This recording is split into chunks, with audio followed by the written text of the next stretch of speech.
सबसे चौंकाने वाला आंकड़ा यह है कि इंडिया में कांग्रेस पार्टी सबसे बड़ी पार्टी बनकर उभर रही है।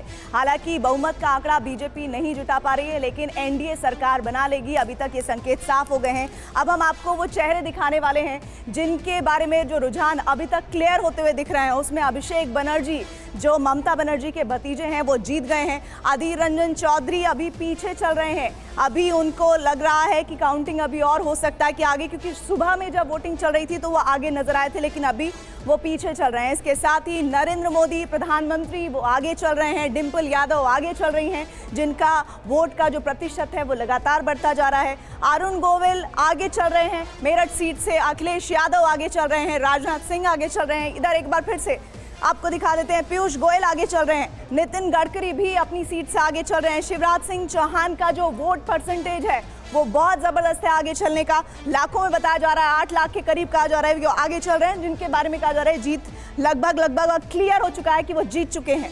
नकुल नाथ पीछे चल रहे हैं अपनी सीट से, दिग्विजय सिंह पीछे चल रहे हैं, राहुल गांधी भी अपनी सीट से जीत गए हैं रायबरेली से, उमर अब्दुल्ला पीछे चल रहे हैं, महबूबा मुफ्ती पीछे चल रही हैं, विक्रमादित्य पीछे चल रहे हैं और कंगना रनौत जीत चुकी हैं। के अन्नामलाई पीछे चल रहे हैं, असदुद्दीन ओवैसी जीत गए हैं, माधवी लता जिन्होंने विवादित बयान दिया था, इशारे किए थे, वो हार रही हैं, हार गई हैं, क्लियर हो गया है। स्मृति ईरानी पीछे चल रही हैं और इसके साथ ही राजनाथ सिंह भी आगे दिख रहे हैं, अखिलेश यादव आगे नजर आ रहे हैं। एक बार फिर से चलते हैं गौरव के पास। बिल्कुल बिल्कुल प्रीति, तो प्रीति आपको बता रही हैं कि कौन से वो बड़े चेहरे हैं जो आगे या पीछे चल रहे हैं, और बड़े चेहरों में भी बड़े उलटफेर हैं। लेकिन देखिए, अब हमारे साथ स्टूडियो में कुछ बड़े चेहरे हैं, उनसे बात करते हैं। स्टूडियो में हमारे साथ जो खास मेहमान है मैं आपको बता दूं, मेरे साथ यहाँ पर उदय माहुरकर जी हैं, सीनियर जर्नलिस्ट, पुष्पेश पंत जी हैं, जयशंकर गुप्ता जी हैं, प्रोफेसर राकेश उपाध्याय हैं, तमाम वरिष्ठ पत्रकार हमें ज्वाइन कर रहे हैं। आप सभी लोगों का स्वागत है। उदय जी, पहला सवाल तो आपसे ही, क्या ये नतीजे आपकी उम्मीदों के मुताबिक हैं या आपको लगता है कि नहीं ये कुछ अनएक्सपेक्टेड है? बीजेपी जिस तरह से यहाँ पर हर सीटें कम होती हुई, क्या आपको लगता है कि ये वाकई ऐसा ही होना था? उदय माहुरकर जी, आपसे सवाल पूछ रहे थे, अगर आपको आवाज आई हो तो। उदय जी, मैं आपसे पूछ रहा हूँ नतीजों पर आपकी प्रतिक्रिया। क्या आपको लगता है कि एज पर एक्सपेक्टेड लाइन है या आपको लगता है कहीं कुछ यहाँ पर बीजेपी के लिए बड़ा सेटबैक है इसमें? बिल्कुल सेटबैक तो है। देखिए, 2014 के अंदर भी जो बहुमत मिला था, बीजेपी को खुद को पूरा बहुमत मिला था, उससे करीबन भी 40 सीट कम दिखाई दे रही है, 40 से भी ज्यादा। क्या कारण दिखता है आपको इसका? इसका कारण दो ही कारण है।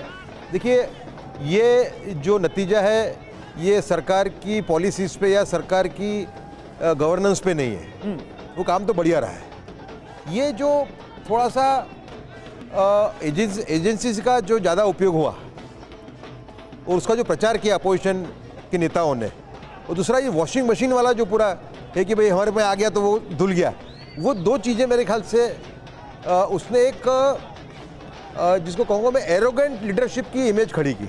अच्छा, हाँ, और लोग पहले का सब भूल गए, 370 भूल गए।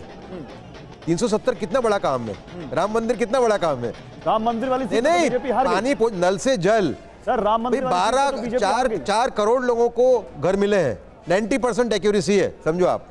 तो लोग है ना, बड़ी उनकी मेमोरी शॉर्ट होती है, सब भूल गए वो, उन्होंने ये 1-2-3 मुद्दों पे वोट कर दिया, ऐसा मेरा मानना है। और वर्कर भी उसमें निराश हो, क्योंकि ये जो था ये आइडियोलॉजिकल डिविएशन था, आप समझे। ये जो 2 मुद्दे मैंने बताए आइडियोलॉजिकल डिविएशन है। इसमें जो संघ का कार्यकर है, जो आरएसएस के अंदर से आया कार्यकर है, उसका मन फिर थोड़ा सा खट्टा हो जाता है, आप समझे। तो ये आइडियोलॉजिकल थोड़ा सा डिविएशन रहा। देखिए, चाणक्य नीति जो होती है उसकी एक सीमा होती है, आप हर एक एक्शन को चाणक्य नीति से प्रूव नहीं कर सकते। ठीक है, आप समझे। और कई लोग ये अंदर ये चर्चाएं थी पार्टी के अंदर, ये चर्चा जो है ये थी, लेकिन हश हश मैनर में हो रही थी, बिल्कुल साइलेंट वे में हो रही थी।